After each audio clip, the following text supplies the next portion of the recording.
तो कल वो जो हम लोग बात कर रहे थे फीडबैक के हवाले से, कि फीडबैक में जिसमें हम लोगों ने जेफ को ईमेल किया था, अमेजोन के सीईओ को, कि फीडबैक रिमूव कीजिए क्योंकि वो प्रोडक्ट गलत था। तो उसके ऊपर अमेजोन का रिप्लाई आ गया। वो रिप्लाई मैं आप लोगों को दिखाने लगा। सो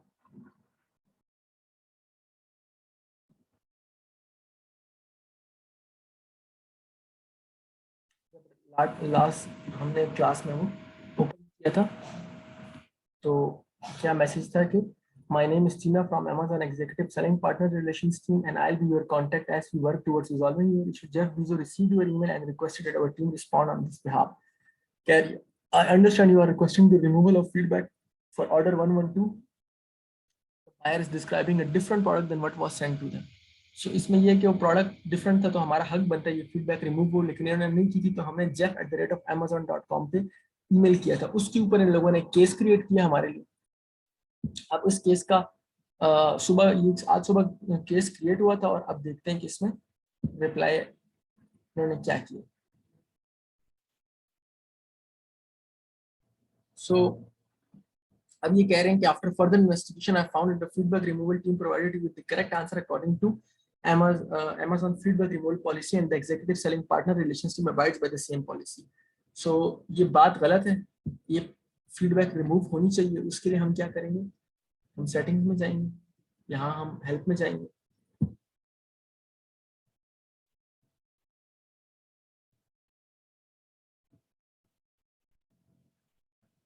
लॉन्च केस लॉक में जाएंगे।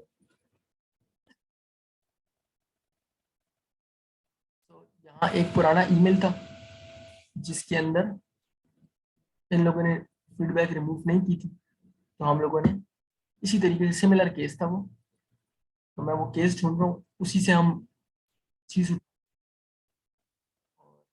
ये ये वाला केस है, इसमें हम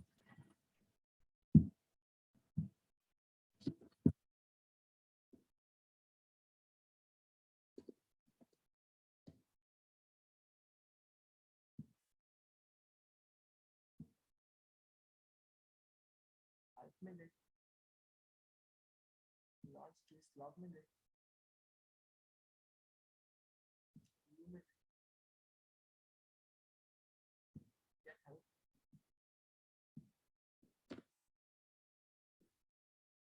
look on a very simple bias specifically mentions that she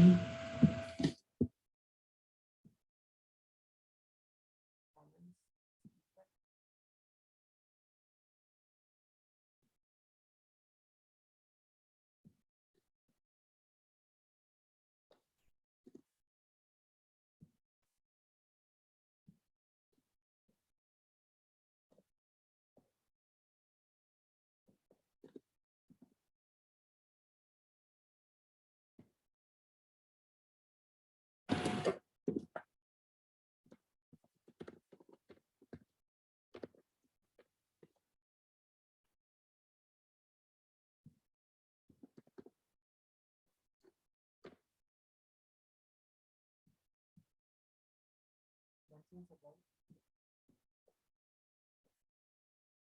their bond from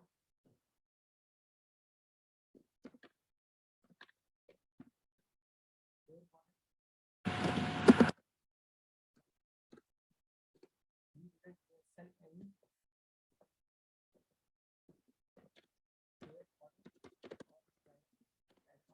So this feedback qualifies because I am not responsible for some other seller. So not looking at buyer giving feedback for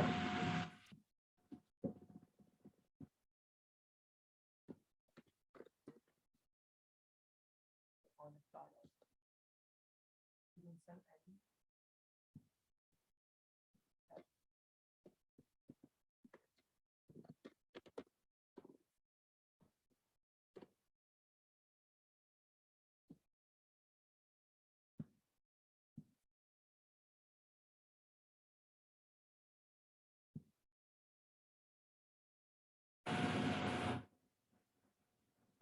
फिर हम दोबारा से reopen कर दिए case. ठीक है, तो ये सिमिलर पैटर्न पे जिसमें पिछली वाली फीडबैक रिमूव हुई थी, इस तरीके से इसको मैंने करके ओपन कर दिया। अमेजोन ने दोबारा से उसको रिमूव करने से इनकार किया था, डिस्पाइट कि वो जेफ की टीम को मैंने सेंड किया, इसके बावजूद भी। तो ये हमने दोबारा से केस को ओपन कर लिया, क्लोज कर देते हैं, लॉगिन करते हैं।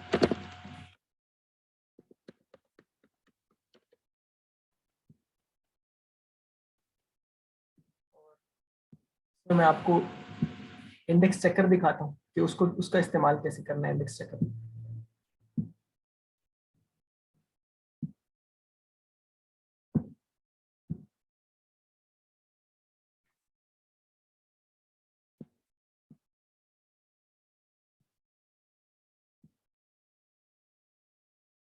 तो इंडेक्स चेकर का टूल है, इसके ऊपर जाते हैं। इसमें हम मार्केट प्लेस सेलेक्ट करते हैं। यहाँ एक प्रोडक्ट खोलते हैं, ऑल डिपार्टमेंट।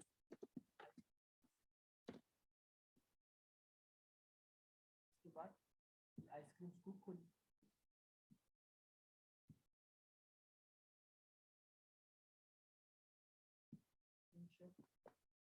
आइसक्रीम स्कूप यहाँ से ASIN कॉपी किया और यहाँ ASIN डाला, इस जगह पे कीवर्ड्स डाले, यानी ये मेन कीवर्ड इसका आइसक्रीम स्कूप है, तो मेन कीवर्ड डाला।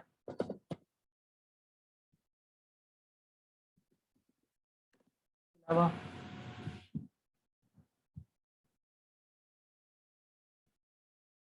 इसको निकाल लेते हैं, इसके मजीद कीवर्ड कौन कौन से, तो वो भी डाल देते हैं। इसका जो ये सेरेब्रो, इसमें से मजीद कीवर्ड्स निकाल लेते हैं।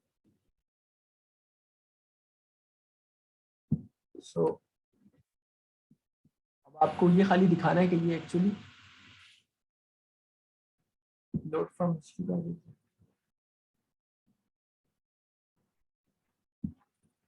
सो बेस्ट आइसक्रीम स्कूप निकाल लेते हैं, मुख्तलिफ जिसके जिनकी कीवर्ड्स के ऊपर ये रैंक हो रहा है और इंडेक्स भी हो रहा है ये प्रोडक्ट। सो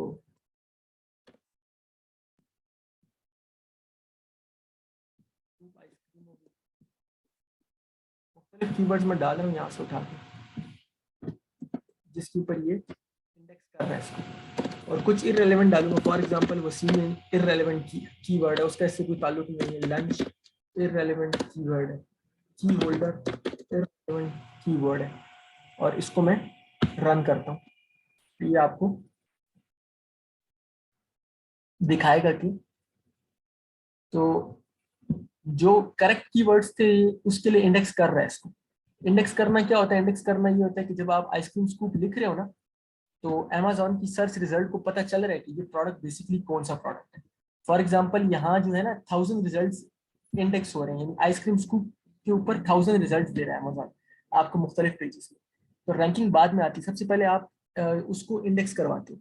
तो अगर आपकी प्रोडक्ट की लिस्टिंग जो है ना, वो उसके ऊपर जो कीवर्ड है वो इंडेक्स ही नहीं हुआ, यानी अमेजोन के सर्च इंजन को पता ही नहीं है कि ये प्रोडक्ट ये चीज़ है, तो उस वक्त तक आप उसकी रैंकिंग करवा ही नहीं सकते। तो सबसे पहला जो तरीका होता है या जो हम यूज करते हैं वो ये होता है कि ये इंडेक्स हो रहे हैं तो ठीक है। देखो ये बता रहा है कि ट्रेडिशनल इंडेक्स में ये सारे आ रहे हैं, फील्ड ASIN इंडेक्स में भी आ रहे हैं, और मतलब ओवरऑल रिजल्ट है कि ये सारे इंडेक्स हो रहे हैं। स्टोर फ्रंट इंडेक्स आपके काम की चीज नहीं है। स्टोर फ्रंट बेसिकली हर अमेजोन के ऊपर जो लिस्टिंग होती है, जो उसके ऊपर एक स्टोर फ्रंट भी उन्होंने दिया होता है। तो स्टोर फ्रंट के ऊपर क्या ये कीवर्ड इंडेक्स हो रहा है कि नहीं, वो ये चीज है। हमें तो सर्च से रिलेटेड है ना, ये स्टोर फ्रंट है, यानी ये स्प्रिंग शेफ का स्टोर फ्रंट है, तो क्या इसके ऊपर इंडेक्स हो रहा है? तो यहाँ तो इंडेक्स होने की जरूरत नहीं है, क्योंकि इसने वैसे भी यहाँ से वो यूज किए हैं, इमेजेस यूज किए हैं।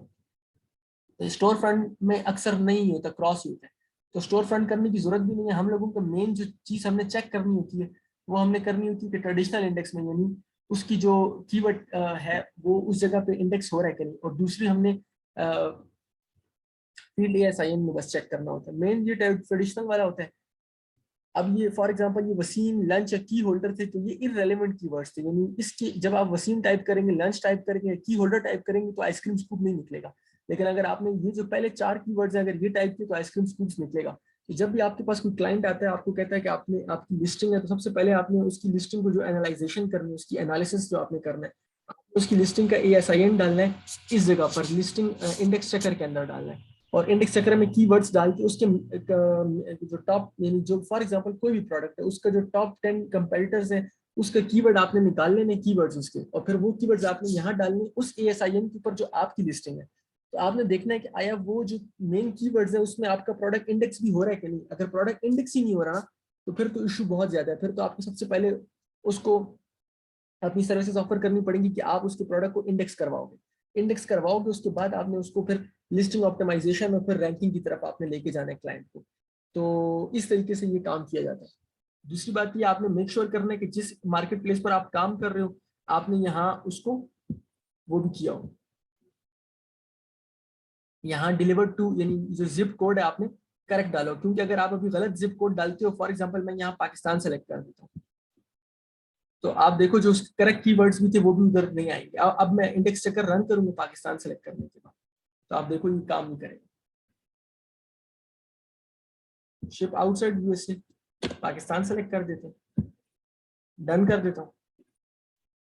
देखो ये डिलीवर टू पाकिस्तान कर दिया मैंने यहाँ कीवर्ड, ये इसकी जिप कोड, और मैं यहाँ से इररेलेवेंट कीवर्ड निकाल देता हूँ जो रेलेवेंट कीवर्ड है जिसपे एक्चुअली वो इंडेक्स कर रहा है, और मैं इसको चेक करता हूँ। तो अब देखो ये इधर नहीं आएंगे। ये इसलिए हुआ है कि आपने कीवर्ड यहाँ टाइप नहीं किया, ये कीवर्ड कहता हूँ आपने जिप कोड गलत डाला है। यानी आप जब अमेरिकन मार्केट में चेक कर रहे हो तो आपको यहाँ जिप कोड को ठीक डालना है इस तरीके से। अब मैं आपको सही करके दिखाता हूँ।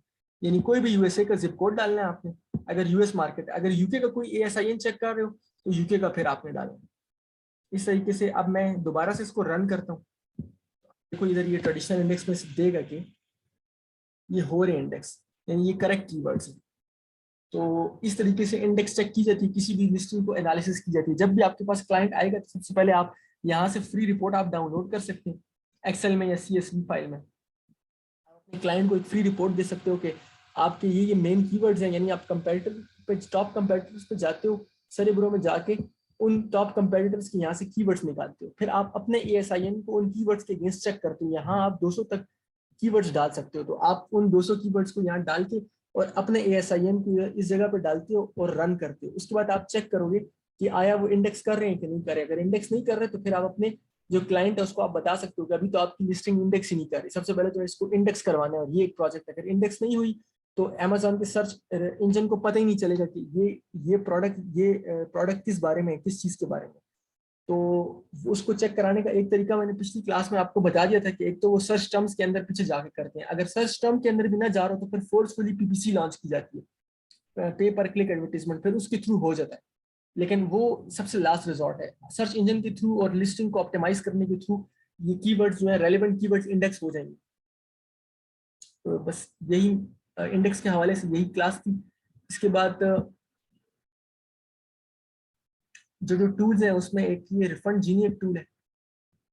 तो रिफंड जीनी का मैं आपको ये बता रहा था कि ये जिस वक्त आपके पास पेड हीलियम अपना हो तो उसमें आप कनेक्ट कर लोगे हीलियम को। उसके बाद ये होता है कि जो FBA के थ्रू आपने शिपिंग की होती है तो मुख्तलिफ आइटम्स की जो उसमें रिफंड या रिटर्न आई होती है, तो उसमें अमेज़न ने जो रीइंबर्समेंट्स की होती है ना, या कोई उनसे कोई प्रोडक्ट मिस हो जाता है आप लोगों का, यानी कोई स्टील हो जाता है, चोरी हो जाता है फॉर एग्जांपल अमेज़न के वेयर हाउस से, तो उसका रिकॉर्ड आ रहा होता है लेकिन वो रिफंड अप्लाई नहीं होता। तो रिफंड जीनी पर जब आप अपना अकाउंट अमेज़न का अटैच करते हो तो अमेज़न यहाँ रिफंड जीनी एक आपको ईमेल जनरेट करके देगा। उस ईमेल के थ्रू आप केसेस ओपन करोगे अमेज़न के साथ, तो उन केसेस की बुनियाद पर अमेज़न रिपोर्ट शेयर करेगा और आप वो रिपोर्ट्स आप उधर अमेज़न पे जाके अप्लाई करोगे, यानी इधर केसेस के अंदर उन रिपोर्ट्स को अटैच करोगे तो अमेज़न उसके ऊपर आपको रिफंड्स इशू कर देगा अगर आपने रिफंड बनता हुआ। तो ये टूल काफी इंपॉर्टेंट है रिफंड्स वगैरह उन पैसों के हिसाब से जो अमेज़न के सिस्टम में और आपके उसमें घुमे होते हैं थोड़े बहुत। दूसरा ये लिस्टिंग एनालाइजर का टूल है, इसकी कोई खास जरूरत नहीं है। ट्रेंडस्टर एक टूल है, इसमें ट्रेंडस्टर में ये होता है कि आप फॉर एग्जांपल ट्रेंड्स चेक कर सकते हो, यानी इस वक्त गूगल ट्रेंड क्या चल रहा है और मजीद क्या चल रहा है। फॉर एग्जांपल ASIN डाला आपने, उसके बाद यहाँ कीवर्ड डाला, मेन कीवर्ड डाला और इसको स्टार्ट किया, तो ये इस कीवर्ड के ऊपर आपको गूगल ट्रेंड दिखा देगा और उसके ये जो आपने ASIN डाले उसका अमेजोन की आपको हिस्ट्री बता देगा ऑल टाइम कि उसकी कितने प्राइस पे बिक रहा है, यानी उसकी न्यू प्राइस क्या है, सेल्स रैंक क्या है, किन किन प्राइजेस पर ये बिका है, जब ये लॉन्च हुआ है तो किस प्राइस पे था, अब ये किन प्राइजेस पर बिकता है और इसका सेल्स रैंक इंप्रूव होता जा रहा है, यानी नीचे आता जा रहा है, प्राइस भी इसकी नीचे आई है। जब ये लॉन्च हुआ था तो इसकी प्राइसिंग काफी ज्यादा थी, अब इसकी प्राइस वक्त के साथ इन्होंने काफी इसको नीचे किया हुआ, इसको अच्छा बनाया हुआ। सो जुलाई 2017 से ये बिक रहा है, जनवरी 2022 हो गई है, तो ऑल टाइम हाई है। और ये इसकी सर्चेस बताइए कि ये कितना सर्च होता है, यानी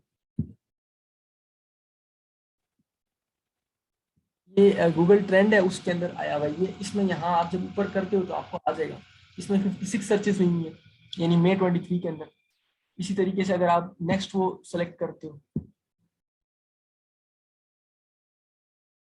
तो बेसिकली ये इन्होंने गूगल ट्रेंड्स को ना इसमें एम्बेड किया हुआ है, तो किसी भी कीवर्ड पे आपको गूगल ट्रेंड चेक करना है तो आप अपने हीलियम के अंदर से आकर ट्रांसफर के ऊपर चेक कर सकते हो कि ओवर द पास्ट 30 डेज किस कीवर्ड के ऊपर कितनी सर्चेस हुई हैं हर रोजाना की बुनियाद पर, यानी मई 23 को कितनी सर्चेस है, फिर जून 10 को कितनी सर्चेस है, तो ये आपको ये वीकली बताता है।